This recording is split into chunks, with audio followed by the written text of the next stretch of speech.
The man who liked to dream big decided to throw a party at one of his imaginary castles and invited some important people. The castle, though not as grand as others in the area, was still very impressive, like nothing you'd see on Earth. It was built from dark, heavy clouds that hung over the land all day. The men wanted it to look cheerful, so he covered it in gold when the sun started to set, making it shine beautifully. If people from below looked up, they might have thought the castle was just a bunch of clouds lit up by the sun. They couldn't see it for what it really was because they lacked imagination. But if they could enter the castle, they'd realize that what the mind creates can feel more real than the ground beneath our feet. When it was time for the party, the host waited in a big room to greet the guests. The room had tall pillars made of clouds and was lit by shiny meteors hanging from the ceiling. The light was soft and gentle, making everyone look their best as they walked in. The first guest was an old man dressed in old-fashioned clothes, leaning on a stick. He looked around the room and asked if it was built to last. The host assured him it was sturdy enough for the party. This guest was well known for remembering past events, like hot Sundays and cold Fridays. He was so old that his memories filled newspapers, but his home was hidden by newer buildings. He was the oldest inhabitant, a friend of time. The host tried to chat with him, but the old man was tired from traveling through the clouds and needed to rest. Then the host noticed another guest standing quietly in the shadows. "Hello there," said the host, shaking the hand of a quiet guest who had been overlooked. "You're the star of the night. Even if no one else came, your presence would fill this place." "Thank you," replied the modest stranger. "I've been here since early. I'll stay even after everyone else leaves, if that's okay." Who do you think this guest was? It was the famous doer of impossible things, a person with extraordinary abilities and virtues, although some say he has weaknesses too. He's known for putting others first and living a simple life. He doesn't care about trends, opinions, or fame, living by his own high standards.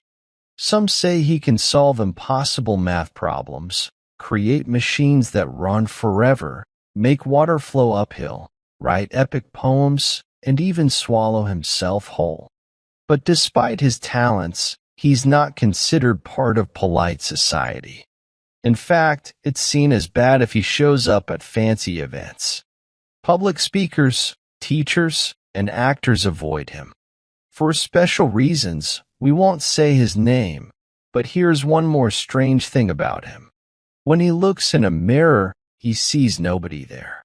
Then, more guests arrived, including a lively little man known for gossip, Monsieur Ondet. He spoke many languages and had secrets to share with everyone. After whispering to the host, he promised to spread the word about the party in the lower world. He chatted with everyone, even waking up the oldest inhabitant to share some news. "What's that?" asked the old man, surprised. Monsieur Ondet repeated his message, astonishing the old man. Next came the weather clerk, invited out of respect for his job, though he wasn't very exciting. He chatted with the oldest inhabitant about old storms and windy days. The host was glad they got along so well. Then there was the wandering Jew, who showed up at every party. He looked out of place in his dusty clothes and soon left for another adventure. More guests arrived, shadows from the host's past dreams. He invited them to see how they compared to real people. But they were just silly, exaggerated versions of real friends and heroes. The dream lady, once so perfect, now seemed like a fake doll with pretty words and no real heart. The host politely greeted her, hiding his amusement at her unreal perfection. "No, no, dear lady," chuckled the host, "I've changed my taste. I prefer what nature creates over my own creations in the form of women." "Oh, you deceitful man," cried the dream lady, pretending to faint before vanishing into thin air, her voice echoing sadly. "Your change of heart has destroyed me." "Good riddance," muttered the man of fancy to himself. Alongside these shadows came an unwanted crowd of shapes that had tormented him during his darkest moods or feverish dreams. They slipped past the castle walls and haunted the grand hall. There were terrors from his youth, ugly creatures that lurk in children's nightmares. He was startled by the sight of a deformed old woman who had scared him during a childhood illness. Now, she grinned among the pillars, reminding him of long-forgotten fears. It amused him to see her peek into the mind of the oldest inhabitant. "I've never seen such a face," exclaimed the old man, astonished. After these unreal guests, a group arrived that some might consider too perfect to be real. There was an honest patriot, a wise scholar, a humble priest, and a beautiful woman without vanity. There was also a happy married couple, a reformist unbound by rules, and a poet free from envy. The host invited them out of respect for society's ideals, although he knew such perfect people were rare. "In my youth," said the oldest inhabitant, "these types were everywhere. But these perfect guests were not as interesting as those with flaws." Then a stranger arrived whom the host greeted with great respect. He was a young man in simple clothes, but with a brilliant mind shining from his deep-set eyes. He was the master genius, destined to create great American literature. Many ignored him, but he was unconcerned, knowing his work would outlast generations. Monsieur Ondit spread the news about the master genius, but some guests doubted an American genius could exist. "We already have good poets," said one. "We don't need better ones." And the oldest inhabitant, when offered to meet the master genius, declined, saying he preferred the poets of his time. More guests arrived, including Davy Jones, a famous sailor, and an old man known as Old Harry, who cleaned up nicely and became Venerable Henry. There were also fictional characters like Joel Doe and Richard Roe, along with a man of straw and others only existing as voters in elections. Seatsfield, thought to be fictional, turned out to be a real man from Germany. Finally, a guest arrived from the distant future. "Do you know him? Do you know him?" whispered Monsieur Ondit, who seemed to know everyone. "He's from the future, representing posterity." "And how did he get here?" asked a figure resembling a fashion icon from a magazine, symbolizing passing trends. "He's trespassing on our territory by coming before his time." "But remember where we are," replied the man of fancy, overhearing. "In a castle in the air, where posterity can meet us on equal terms." Once his identity was known, many guests surrounded posterity, showing interest and boasting of their sacrifices for him. But posterity grew impatient. "Please, focus on your own affairs," he exclaimed, breaking free from one guest. "I owe you nothing. Live wisely for your own time if you want to be remembered by me." "It's nonsense," murmured the oldest inhabitant, feeling ignored. "To waste so much thought on the future."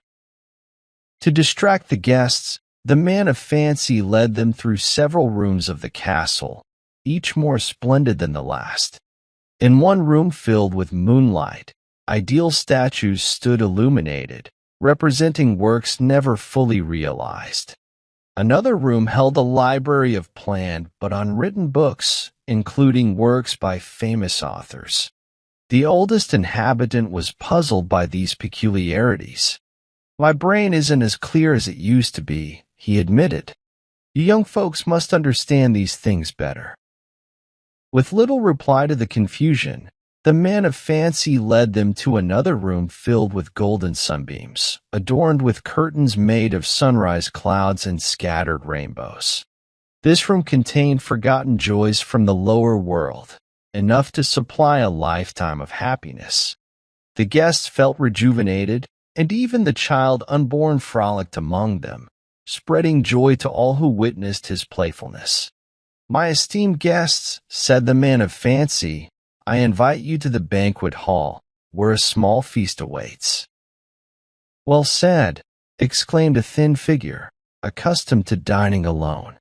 "I was beginning to wonder if a castle in the air had a kitchen." Curiously, the guests quickly abandoned their moral discussions for the promise of food and drink. They followed the host into a grand hall, where a table glittered with golden dishes and drinking vessels. The head of the table, beneath an ornate canopy, was offered to the oldest inhabitant, but he declined, opting for a bowl of gruel and a nap. Instead, the master genius of the country was honored with the seat, much to the approval of the company. A banquet was served, including delicacies from far-off lands. A phoenix roasted in its flames, cold potted birds of paradise, and celestial desserts pleased the guests. As for drinks, there was water from the fountain of youth, Nepenthe for the ladies, and Lethe for the sorrowful.